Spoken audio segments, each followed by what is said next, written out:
분들 주님의 이름으로 축복하고 또 환영합니다. 우리 옆에 분들과 이렇게 함께 인사해 볼까요? 더운 날씨에 수고가 많으십니다. 네. 네. 본당은 참 시원하지 않습니까? 네, 우리는 지금 예배 자리에서 호캉스를 누리고 있다. 네, 교캉스를 누리고 있다라고 생각하시면 될 것 같습니다. 오늘 예배 자리에서 우리에게 주신 그 하나님의 은혜를 풍성히 누렸으면 좋겠습니다. 오늘은 이 시험이라는 주제를 가지고 같이 함께 말씀을 나누어 보려고 합니다. 이 시험이라는 것은 그리스도인들에게 있어서는 필연적인 단어입니다.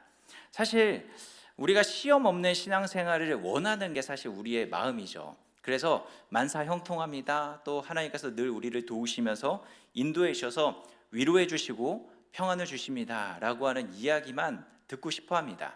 그러나 여러분, 중요한 건 시험 없는 신앙생활은 없습니다. 아멘. 네, 노멘 하고 싶죠? 네. 그런데 시험 없는 신앙생활은 우리에게 없습니다.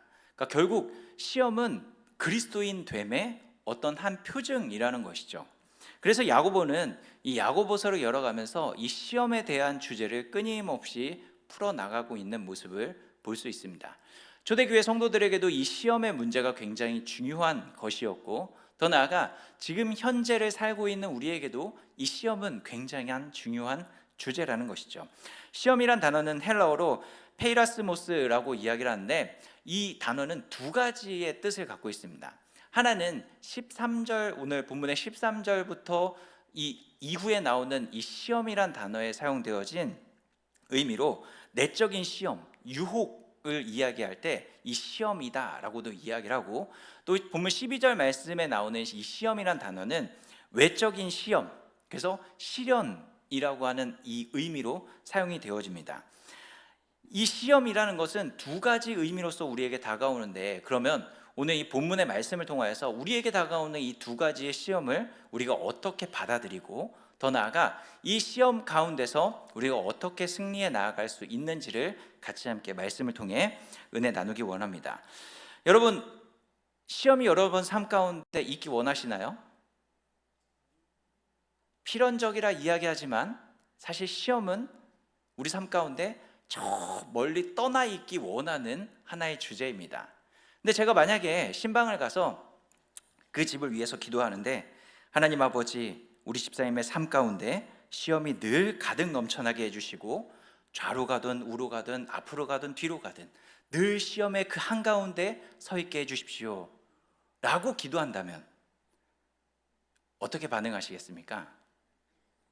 아마 아멘 하실 분은 아무도 없을 거예요. 오히려 이 목사님이 뭐 잘못 드셨나? 라고 생각하면서 담임 목사님께 상담을 요청하거나 뭐 그러겠죠. 그래서 그런지 사실 이 시험을 당하시는 분들을 이렇게 쭉 만나보다 보면은 종종 이런 이야기를 할 때가 있습니다. 하나님께서 도대체 왜 이런 시험을 나에게 주셨을까? 또 하나님, 도대체 언제 이 시험이 끝이 납니까? 라고 하는 이야기들을 하게 된다라는 것입니다. 그런데 야고보는 이런 이야기를 하는 사람들에게 이렇게 이야기를 합니다. 우리 13절 말씀을 같이 함께 볼까요? 13절입니다. 시작. 사람이 시험을 받을 때에 내가 하나님께 시험을 받는다 하지 말지니 하나님은 악에게 시험을 받지도 아니하시고 친히 아무도 시험하지 아니하시느니라. 아멘.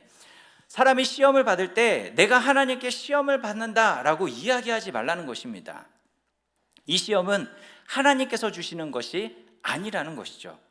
여러분, 13절에서부터 나오는 이 시험이라는 건 내면에서부터 오는 이 시험을 이야기합니다. 결국 이 내면에서부터 오는 유혹이라는 것이라고 이야기할 수 있는 것이죠. 이 시험은 내 내면에서부터 시작되어지는 것이기 때문에 누구에게서부터 온다고 얘기하지 말라고 하나요? 하나님께로부터 온다고 이야기하지 말라는 것입니다. 이 시험은 내가 스스로 유혹되어져서 겪는 시험이지 하나님께서 주시는 시험이 아니라는 것이죠. 그렇기 때문에 왜 하나님께서 날 시험하시지? 왜 하나님께서 이런 시험을 나에게 주시지? 라고 하는 이야기, 더 나아가 이런 생각조차 품지 말라라고 이야기하는 것이죠. 왜 하나님께서 시험을 주시는 분이 아닐까요? 하나님은 우리를 시험하시는 분이 아니기 때문에 야고보 사도는 그렇게 생각하지 말라라고 이야기를 합니다. 여러분, 하나님은 우리를 절대 시험하는 분이 아니십니다. 믿으시나요? 아멘. 하나님은 우리를 절대 시험하지 않습니다. 왜 시험하지 않는 분이라고 당당하게 이야기할 수 있을까요? 하나님은 악에게 시험받지 않는 분이시고 완전한 거룩과 완전한 선을 갖고 계신 분이시기 때문에 결코 어느 누구에게도 시험받지 않고, 더 나아가 시험받지 않는 분이시기 때문에 어느 누구도 시험하지 않는다라는 것이죠. 그래서 내가 지금 하나님께 시험을 받고 있다라고 하는 이야기를 하고 있다면, 또 그렇게 느끼고 있다면 그건 엉뚱한 생각이라는 것입니다. 내가 시험받는 것은 내 자신의 욕망 때문이지 하나님께로부터 시작된 것이 아니라는 것이죠. 여러분, 시험의 원인이 무엇이라고요? 14절 말씀을 같이 함께 볼까요? 우리 14절입니다. 시작. 오직 각 사람이 시험을 받는 것은 자기 욕심에 끌려 미혹됨이니. 아멘. 여러분, 우리 시험의 원천은 자기 욕심이라는 것입니다. 누구 때문에 일어난 일이 아니라 나 스스로 욕망에 빠지고 나 스스로 미혹되어져서 그 욕심 때문에 계속해서 시험의 자리에 빠져 나아가게 된다라는 것이죠. 예를 들면 우리 교회는 그렇지 않다고 들었는데 하반기에 이제 중직자 투표를 하지 않습니까? 그런데 어떤 교회에서 중직자 투표를 했는데 본인이 뽑히지 않았습니다. 그런데 이 중직자라는 자리, 이 직분이라는 것이 내 욕망을 표출하는 자리가 되어져 버리면은 이 뽑히지 않는 것 때문에 시험이 된다라는 것이죠. 자기 욕심이라는 건 내가 소유할 수 있는 것 이상의 것에 대해서 마음을 품고 그것을 소유하려고 하는 욕망입니다. 여러분, 언제 이런 자기 욕심이 가장 잘 발현되어지나요? 우리는 늘 시도 때도 없이 내 욕망이 발현되어지게 되어집니다. 그런데 가장 이 욕망을 주체하지 못하는 때가 아마 다이어트가 아닐까 싶습니다. 이제 여름이 되어져서 많은 분들이 다이어트를 하지 않습니까? 얼마 전까지만 해도 우리 교육자실에 다이어트 열풍이 불었습니다. 어떤 한 목사님이 당당히 여기서 자기 살 빼고 있다라고 얘기를 했는데 지금은 잘 모르겠습니다. 근데 다이어트를 하려면 반드시 음식에 대한 절제가 있어야 됩니다. 음식에 대한 내 욕망을 끊어내야 이 다이어트에 성공할 수 있죠. 근데 여러분 해보셔서 아시겠지만 이것만 참으면 되는데, 딱 음식이 보였을 때 이거 내가 아는 맛인데 라고 하지만 먹고 싶죠. 그래서 더 많이 먹습니다. 오히려 내가 참으니까 그 참는 욕구를 못 이겨서 더 많이 먹게 되는 그런 모습을 보이지 않습니까? 그렇게 배부른데 어떤가요? 디저트 집에 가면 또 먹을 수 있는 배가 있습니다. 희한하죠? 그러니까 자기 욕심이라는 건 한 단적인 예지만은 자기 욕심이라는 건 끊임없이 더 갈구하고 더 갈망하는 모습을 보여주게 된다는 것이죠. 그런데 이 자기 욕심이라는 건 단순히 이 현세적인 것들로만 나타나지 않습니다. 물질 또는 건강, 이 땅에서 누려야 되는 것들에 대한 갈망, 갈증에 대해서도 나타나지만 사실 그 내면을 깊숙이 들여다보면은 어떤 모습이 있냐면 자기 욕심은 결국 하나님을 떠나려고 하는 시도가 끊임없이 펼쳐져 나아간다는 것입니다. 어떤 사람이 물질에 대한 욕심을 품게 되면은 이 물질을 많이 소유하고 싶은 열망으로 가득 차게 될 것입니다. 이 열망은 결국 열심을 내게 되고 이 열심의 자리에서 자신이 물질을 소유하려고 백방으로 뛰어다니면서 이 물질을 위한 삶을 살아가게 되는 것이죠. 그래서 이 물질적 성공을 위해서 수단과 방법을 가리지 않습니다. 하나님 또한 어떻게 사용하시나요? 이 물질을 얻기 위한 하나의 방법으로 사용하게 된다라는 것이죠. 그래서 내 내면에 하나님이 내 삶을 주관하는 것이 아니라 이제 내 내면에 내 욕심으로 가득 채워져서 물질로만 내 내면이 가득 채워져 이 물질이 나를 안정하게 만들고 이 물질이 나를 살게 만들고 이 물질만이 나를 평안하게 만들어준다라고 착각하게 되는 것입니다. 그런데 이런 욕망이 더 발전되어져 나가면은 교회에서 희생하고 봉사하셨던 분들 또는 정말 많은 것들을 이루었다라고 하는 분들 가운데 어느 정도 궤도에 올라가면은 자기 스스로 어떤 한계를 정해 놓습니다. 그래서 내가 이만큼 했습니까?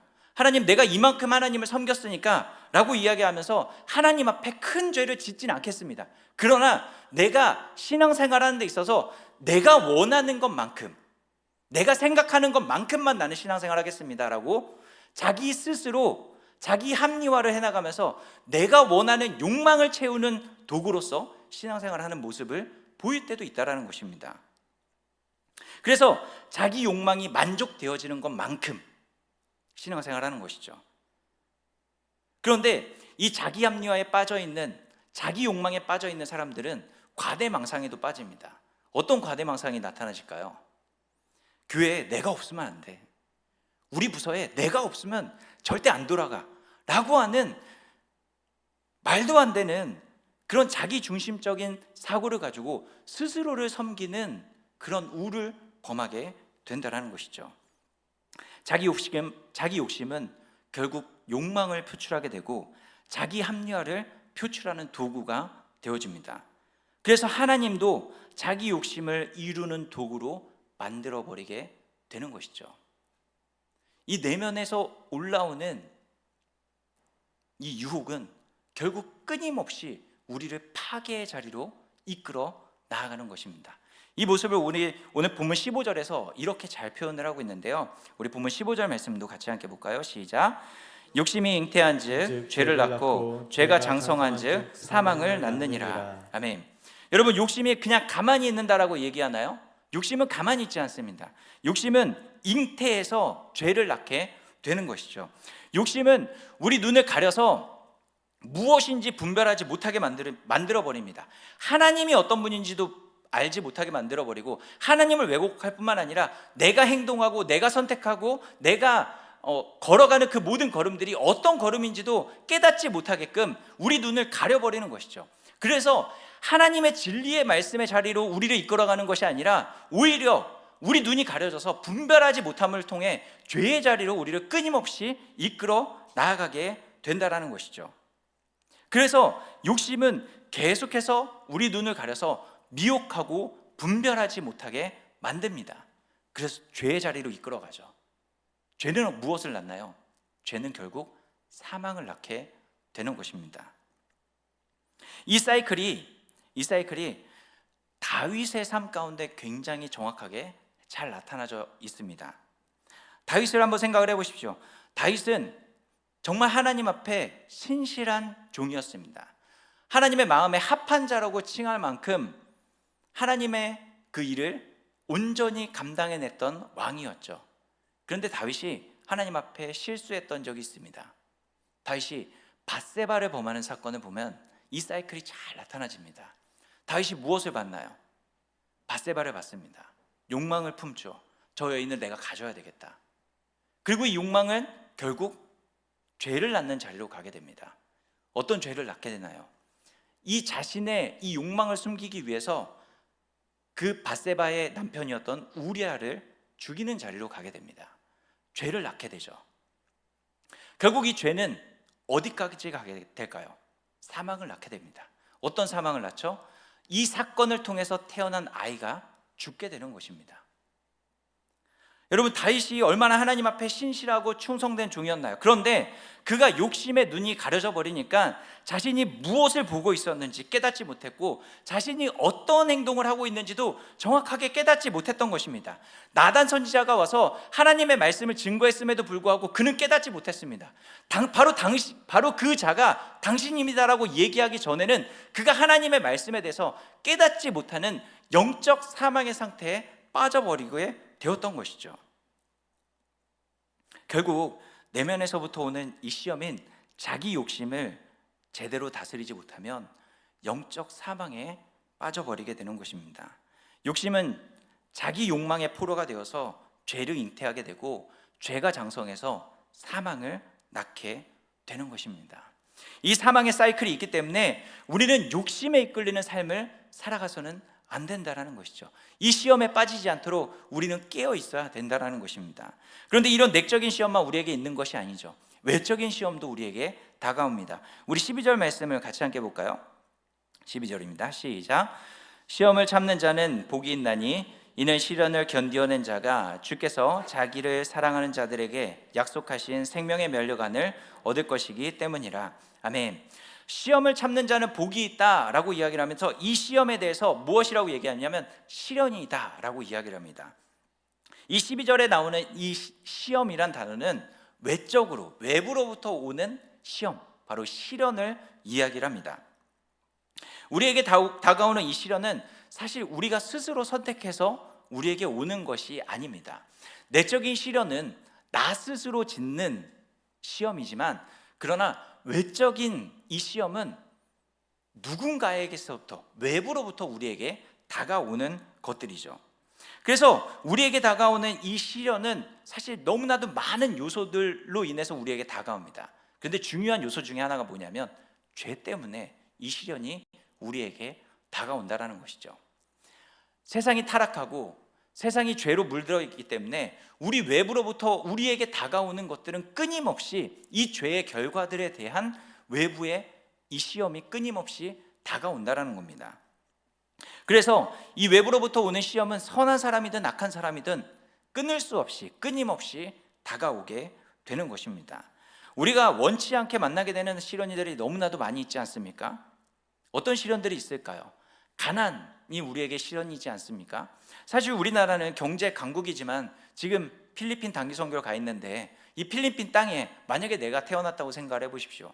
나는 태어나는 순간 가난한 상태로 태어나게 됩니다. 가난은 내가 선택하는 것이 아니죠. 그냥 태어나니까 가난한 겁니다. 그 가난을 나는 견뎌내야 되고 그 시험을 이겨내야 되는 자리에 있는 것이죠.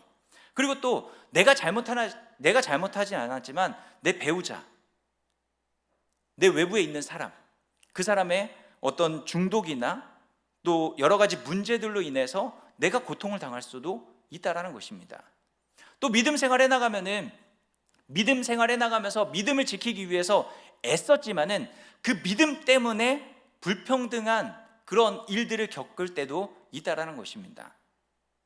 이런 여러 가지 외적인 시련들이 우리에게 끊임없이 다가오게 되는 것이죠.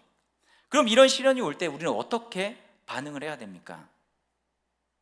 사실 이 외적으로 오는 시련은 내가 어떻게 할 수 있는 방법이 없습니다. 그래서 오늘 12절 말씀에 뭐라고 이야기하냐면 이걸 이겨낼 수 있는 것은 시련을 견디어낸 자라고 이야기하죠. 버텨야 되는 겁니다. 견디고 인내하는 것이 유일한 방법인 것이죠. 내 의지와 상관없이 시련이 내 삶에 덮쳤을 때 이것을 이겨낼 수 있는 것은 견디는 겁니다. 여러분, 참 무력한 방법 아닌가요? 견뎌내야 되는 것, 인내해야 되는 것, 참 어렵습니다. 저도 설교를 준비하면서 만약에 외적인 시련이 끊임없이 나에게 다가오는데 하나님께서 그냥 야, 너 이거 견뎌야 돼, 너 이거 인내해야 돼 라고만 이야기한다면 참 무력하게 느껴집니다. 이게 내가 원해서 당하는 것도 아닌데 왜 하나님은 이런 일들을 나에게 허락해 주시지? 하나님을 원망할 것 같아요. 근데 하나님은 우리에게 견뎌라라고 이야기합니다. 왜 견디라고 이야기할까요? 이 외적인 시련은 하나님께서 사용하는 도구이기 때문입니다. 이 외적인 시련을 통해서 하나님은 우리를 하나님의 사람으로, 하나님께서 원하시는 그 형상을 만들어내는 도구로 하나님께서 사용하시기 때문입니다. 이 외적인 시련을 통하여서 우리의 내면을 가꾸어 가시고 우리의 온전함과 성숙함을 빚어가는 과정으로 하나님께서 사용하신다는 겁니다. 그래서 야고보서 1장 3절 4절 말씀에 이렇게 얘기합니다. 이는 너희 믿음의 시련이 인내를 만들어내는 줄 너희가 알미라. 인내를 온전히 이루라. 이는 너희로 온전하고 구비하여 조금도 부족함이 없게 하려 함이라 라고 이야기합니다. 우리가 믿음이 있다면 이 믿음 때문에 우리는 인내할 수 있다는 겁니다. 근데 왜 우리가 인내해야 되나요? 이 인내를 통하여서 온전하고 구비하여 조금도 부족함 없는 자로 만드시는 하나님의 역사가 있기 때문이라는 것이죠. 하나님은 이 외적인 이 시련을 통하여서 우리를 빚어가시는 겁니다. 하나님은 이 외적인 시련을 통하여서 우리의 삶 가운데 온전함을 빚어내기 원하시고 이 외적인 시련들을 통하여서 우리가 원치 않지만 그러나 하나님은 그것을 도구로 사용하셔서 하나님의 형상으로 우리를 만들어 가시는 겁니다.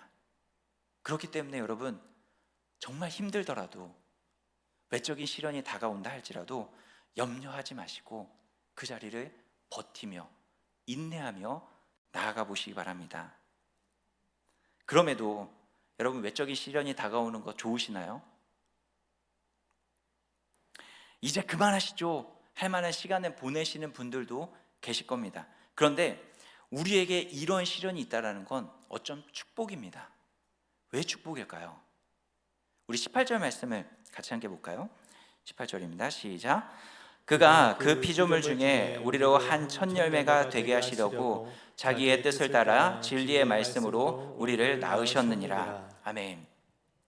피조물 중에 우리 한 사람 한 사람을 첫 열매가 되게 하셨다라고 말씀합니다. 여러분, 첫 열매라는 것이 무엇인가요? 첫 열매는 하나님께서 하나님의 것으로 반드시 바쳐야 할 열매입니다. 첫 열매는 하나님의 것이라고 이미 구별해 놓은 것입니다. 그런데 우리로 한 첫 열매가 되게 하셨다는 것은 하나님께서 우리를 하나님의 것으로 만드셨다는 겁니다. 아멘. 우리는 내 것이 아니라, 세상의 것도 아니라 누구의 것이라고요? 첫 열매로서 하나님의 것입니다. 하나님의 것이기 때문에, 하나님의 것으로 구별되어져 있기 때문에 하나님은 이 외적인 도구를 통하여서 우리를 하나님의 형상으로 지금 빚어가고 계시는 것입니다. 여러분, 자녀가 잘못하고 있을 때 그냥 두시나요? 자녀가 엉뚱한 방향으로 가고 있을 때, 삐딱한 모습으로 자라지고 있는데 그냥 두는 부모가 있을까요? 그렇지 않습니다. 어떻게 해서든지 그 자녀가 올바른 길을 갈 수 있도록 채찍질을 하든지 잔소리를 하든지 어떤 일을 해서라도 그 자녀가 올바른 길을 갈 수 있도록 만들어주게 된다는 것이죠. 하나님은 지금 우리를 하나님의 것이라고 택하셨기 때문에 이 외적인 시련을 도구로 사용하셔서 만들어가는 겁니다. 그리고 하나님의 것이 되었다, 내가 하늘의 상속자가 되었다라고 하는 것을 외적인 시련을 견디어냄을 통해서 우리는 또한 확인하면서 나아가는 것입니다. 여러분, 인내의 자리는 내가 버티고 있다라고만 생각한다면 절대로 그것을 끝까지 완주해내지 못할 것입니다. 내가 하나님의 첫 열매라는 사실, 이 사실을 기억하면서 우리는 이 믿음이 있기 때문에 버텨낼 수 있는 것이죠. 그런데 이 첫 열매를 만드시는 이 방법을 다시 한번 보십시오. 우리 18절을 다시 한번 읽어볼까요? 18절입니다. 시작. 그가 그 피조물 중에 우리로 한 첫 열매가 되게 하시려고 자기의 뜻을 따라 진리의 말씀으로 우리를 낳으셨느니라. 아멘. 우리를 첫 열매가 되게 만들기 위해서 하나님께서 어떤 일을 펼쳐주셨냐면 자기의 뜻을 세우셨습니다. 하나님은 우리를 하나님의 백성 만드는데 그냥 만드신 거 아닙니다. 그냥 우연히 야, 너 진짜 하나님의 일 잘한다 라고 해서 택한 것이 아니에요. 태초전부터 하나님께서 뜻을 세워서 우리를 첫 열매 만드시는 작업을 시작하신 것입니다. 하나님이 뜻을 세우셨습니다. 그 뜻을 세운 걸 어떻게 발현시키냐면 진리의 말씀을 통해서 이루어 가십니다. 하나님의 말씀을 통해서 하나님의 뜻이 무엇인지 이루어 나아가시는 것이죠. 그리고 그 진리의 말씀을 통하여서 어떤 열매가 맺어지죠? 우리를 낳으십니다. 새 생명이 태어나지는 것이죠. 하나님은 뜻을 세우고 진리의 말씀을 통해서 우리를 낳으셨다라는 겁니다. 이 하나님의 뜻이 말씀을 통해서 전해지고 우리는 이 진리를 복음을 통해서 깨닫게 되어짐을 통하여서 우리 안에는 이 새 생명의 역사, 거듭나짐의 역사가 나타나지게 됐다는 것입니다. 여러분, 이 일을 누가 행하셨나요? 내가 행했나요? 아닙니다. 하나님께서 행하셨습니다. 하나님께서 행하시고 하나님께서 열심을 내셔서 지금 우리에게 그 놀라운 은혜의 축복을 허락해 주신 것입니다. 이 일하신 하나님이 계시기 때문에 내가 첫 열매라는 사실을 믿고 따라가면은 그 인내의 자리에서 누가 일하시나요? 하나님께서 일하신다는 겁니다. 그렇기 때문에 우리는 인내할 수 있다는 것이죠. 왜요?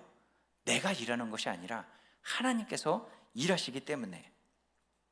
이 거듭나짐의 새 생명의 역사가 누구를 통해서 일하고 있는지를 깨닫기 때문에 그 하나님의 일하심을 바라보면서 우리는 이 생명의 사이클이 우리 삶 가운데 끊임없이 넘쳐나고 있다는 사실 하나 붙잡고 외적인 그 시련이 다가온다 할지라도 버티며 인내하며 나아갈 수 있게 되는 것입니다.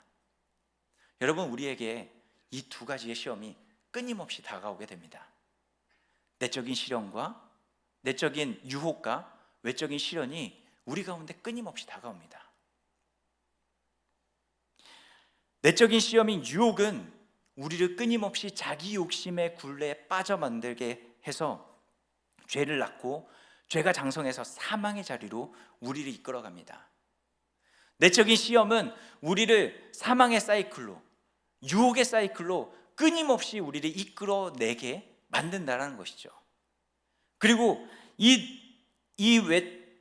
또 다른 시험인 외적인 시험인 시련은 우리에게 첫 열매가 되게 하시기 위한 하나님의 뜻, 진리를 깨닫게 만들고 새 생명이 탄생하는 이 생명의 사이클 안으로 우리를 끊임없이 초대하게 만든다는 것이죠.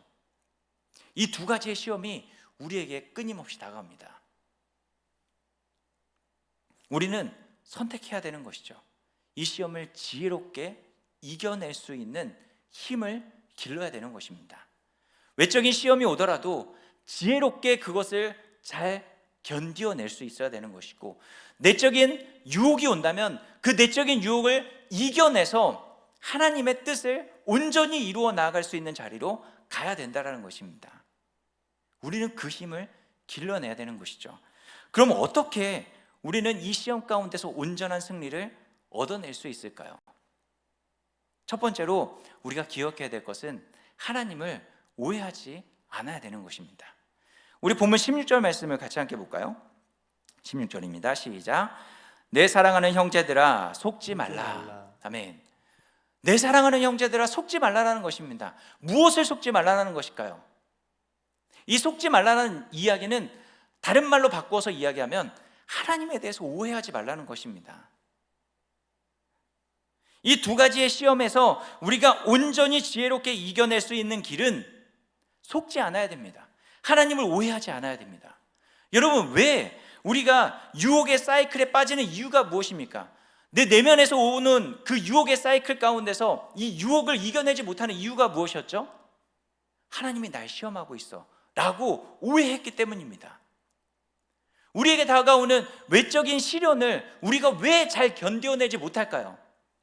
선하신 하나님이 어떻게 나에게 이런 일을 줄 수 있어? 라고 하는 답을 얻지 못했기 때문 아닌가요? 하나님께서 어떻게 이런 일을 나에게 허락해 주실 수 있냐라고 하는 그 물음 가운데서 답을 얻지 못했기 때문 아닌가요? 하나님에 대해서 끊임없이 오해하는 그 오해 때문에 우리는 이 두 가지 시험 가운데서 온전한 모습을 보이지 못하고 있다는 것입니다. 우리는 너무나도 쉽게 하나님을 오해합니다. 우리가 당하는 시험으로 인해서 하나님을 너무나도 쉽게 왜곡해 버린다는 것이죠. 그런데 여러분, 우리 하나님이 어떤 하나님이십니까? 우리 17절 말씀을 다시 한번 볼까요? 17절입니다. 시작. 온갖 좋은 은사와 온전한 선물이 다 위로부터 빛들의 아버지께로부터 내려오나니 그는 변함도 없으시고 회전하는 그림자도 없으시니라. 아멘. 여러분, 우리가 믿는 하나님은 어떤 하나님이시냐면 변함도 없으시고 회전하는 그림자도 없으신 신실하신 하나님이십니다. 믿으시나요? 하나님은 변덕쟁이처럼 어떤 일을 잘한다고 해서 우리에게 복 주시고 어떤 일을 못한다고 해서 더 큰 시험을 주시는 그런 하나님이 아니십니다. 여러분, 하나님은 결코 우리에게 시험을 주시는 분이 아닙니다. 우리를 망하게 하려고, 우리를 힘들게 하려고, 우리를 어떤 못된 시어머니처럼 우리를 이끌어 가시는 분이 아닙니다. 그건 하나님은 오해하고 있는 거예요. 하나님은 우리에게 변함도 없고 회전하는 그림자도 없이 하나님의 뜻을 세워놓고 우리를 신실하게 이끌어 가시는 분이십니다. 하나님이 무엇을 주시나요? 좋은 것과 좋은 은사와 온전한 선물을 우리에게 주시는 분입니다. 그 신실하신 하나님은 우리를 시험하지 않고 우리에게 주시는 것이 무엇이냐면 가장 좋은 은사와 가장 온전한 선물을 우리에게 주시는 분이십니다. 제발 하나님을 오해하지 마세요. 가장 좋은 것, 가장 선한 것을 주시는 분이라는 것을 믿으시기 바랍니다. 이미 우리에게 주시지 않았습니까? 가장 좋은 것, 가장 선한 것, 복음을 통해서 예수 그리스도를 우리에게 주셨습니다. 그 예수님을 주신 하나님께서 우리에게 좋은 것 주시지 않을 것이 무엇이 있겠습니까? 그 하나님이 다의 아버지십니다. 근데 사단이 끊임없이 우리에게 유혹을 해요. 야, 하나님 진짜 그래? 야, 하나님이 너에게 이런 시련을 줬는데, 야, 하나님이 이렇게 우리를 시험하고 있어. 야, 하나님이 진짜 하나님이면 이 시험 가운데서 나를 지켜주고 너희 지켜줘야지. 왜 이런 시험 주냐? 끊임없이 우리에게 하나님에 대해서 왜곡된 시선을 갖게끔 만든다라는 겁니다. 그때마다 우리는 선포해야 됩니다. 하나님은 신실하셔. 하나님은 우리에게 가장 좋은 것 주시는 분이야 라고 담대하게 선포할 수 있어야 되는 것입니다. 그 예수 그리스도를 주신 그 하나님께서 우리에게 가장 좋은 것 주시는 분이라는 것을 우리는 믿고 신뢰하며 따라 나아갈 수 있어야 되는 것이죠. 이 하나님을 온전히 알고 온전히 볼 수 있는 믿음이 있기를 주의 이름으로 축복합니다. 두 번째로 우리가 승리할 수 있는 길은 진리의 말씀으로 우리는 승리할 수 있습니다. 자기 욕심에 끌리면은 사망을 낳게 되지만 자기의 뜻, 하나님의 뜻을 발견하게 되면은 우리는 승리할 수 있게 되는 것입니다. 하나님에 대한 온전한 믿음과 말씀으로 채워져 있으면 우리는 결코 흔들리지 않고 버틸 수 있는 힘이 생깁니다. 하지만 말씀으로 채워져 있지 않으면 우리는 흔들리는 갈대처럼 우리 내면 안에서 끊임없이 올라오는 이 유혹에 흔들려질 수밖에 없고, 또 우리 외적인 시험으로부터 오는 그 시련을 우리는 견뎌낼 수 있는 힘이 없다라는 것입니다. 그래서 유혹과 사망의 사이클이 우리에게 다가오고, 또 생명의 사이클 안에서 온전한 모습을 보이기 위해서 무엇이 채워져 있어야 되냐면 결국 말씀이 채워져 있어야 되는 것입니다. 여러분, 우리 심령을 말씀으로 채우는 은혜가 있기를 주의 이름으로 축복합니다. 말씀이 있어야 하나님에 대한 온전한 암도 있을 수 있고, 말씀이 있어야 우리는 시험을 잘 분별해 나아갈 수 있게 되는 것입니다. 지금 여름방학 아닙니까? 여러분, 학교 다닐 때 생각해 보세요. 여름방학 하면 맨날 놀기만 했나요? 놀기만 하면 엄마한테 혼나죠. 뭐 하라고 하시나요? 숙제해야지. 숙제해야지. 여러분, 방학이라고 해서 너무 놀지만 마십시오. 숙제해야 됩니다. 어떤 숙제해야 될까요?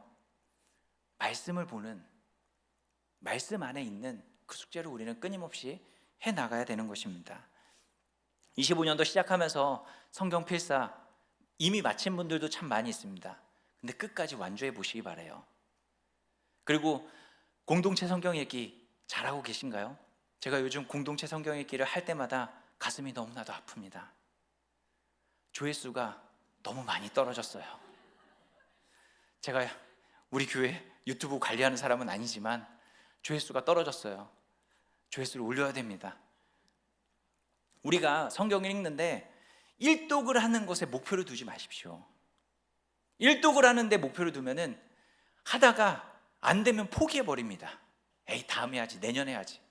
아닙니다. 우리는 말씀을 매일 가까이 하는 그 일을 위해서 오늘 성경을 펴고 보는 것입니다. 말씀을 내 내면에 채우는 일을 계속해서 해나가는 우리 모두가 되어지기를 주의 이름으로 축복합니다. 읽고 묵상하고 필사하고 암송하고 하는 일들을 끊임없이 해나가십시오. 그래서 내 내면에 이 말씀이 계속해서 채워져 나아가면은 이 말씀이 자연스럽게 나타나지게 되고, 이 내면에 채워진 이 말씀이 결국 자연스럽게 일하는 그런 삶이 우리 가운데 나타나지게 되는 것입니다. 여러분, 구구단 잘 아시죠? 229 18. 네. 구구단 초등학생이 되면은 자연스럽게 나타나집니다. 그런데 어린 아이들은 몰라요. 어린 아이기 때문에, 배우지 않았기 때문에. 근데 배우고 하면은, 지금 어린 아이들은 구구단이 뭔지, 이게 뭐야라고 이야기하지만 커나가면 커나갈수록 매일 배우면은 이게 너무나도 자연스럽게 나타나집니다. 말씀이 그렇게 역사할 수 있도록 끊임없이 내 내면에 그 말씀을 채워가야 되는 것입니다. 그러면 이제 그 말씀이 채워진 그 말씀이 나를 이끌어가게 될 것입니다. 그러면 이 시험의 순간에서 나를 유혹에서 이겨나갈 수 있게 만드는 것이고, 그 시련의 자리에서 나를 인내하게 만들 수 있게 되는 것입니다. 이 두 시험의 자리에서 승리할 수 있는 비결을 잘 보여주고 있는 성경 구절이 있어서 이 성경 구절을 읽고 말씀을 마치기 원하는데, 우리 에베소서 1장 17절에서 19절까지 말씀을 같이 함께 보도록 하겠습니다.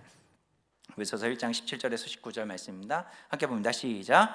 우리 주 예수 그리스도의 하나님 영광의 아버지께서 지혜와 계시의 영을 너희에게 주사 하나님을 알게 하시고 너희 마음의 눈을 밝히사 그의 부르심의 소망이 무엇이며 성도 안에서 그 기업의 영광의 풍성함이 무엇이며 그의 힘의 위력으로 역사하심을 따라 믿는 우리에게 베푸신 능력의 지극히 크심이 어떠한 것을 너희로 알게 하시기를 구하노라. 아멘. 사도 바울이 지금 에베소 성도들을 위해서 기도하고 있습니다. 어떤 일을 위해서 기도하고 있냐면, 하나님 아버지께서 지혜와 계시의 영을 너희에게 주셔서 지혜와 계시의 영이 우리 가운데 부어지길 기도하고 있는 것입니다. 왜 부어지기 원하고 있을까요? 말씀이 깨달아지는 은혜가 있기를 원해서입니다. 지혜와 계시의 영이 우리 가운데 충만히 부어지는 은혜가 있기를 주의 이름으로 축복합니다. 이 지혜와 계시의 영을 통하여서 우리는 무엇을 알게 되냐면 하나님을 알게 되고, 더 나아가 18절에 보면은 너희 마음의 눈이 밝혀져서, 우리 마음의 눈이 가려지는 것이 아니라 이제 밝히 깨달아지고 밝히 보여져서 무엇이 무엇인지 온전히 분별해 나아가며 믿음의 삶을 온전히 살아낼 수 있게 되어진다는 것이죠. 이런 믿음의 삶이 우리 가운데 있기를 주의 이름으로 축복합니다. 여러분, 하나님을 오해하지 않고 말씀으로 무장되어질 때 우리는 시험 가운데서 승리해 나아가며 결국 마지막 진짜 복된 인생, 승리의 면류관을 써가는 우리 삶의 모습이 될 수 있기를 주의 이름으로 축복합니다. 기도하겠습니다.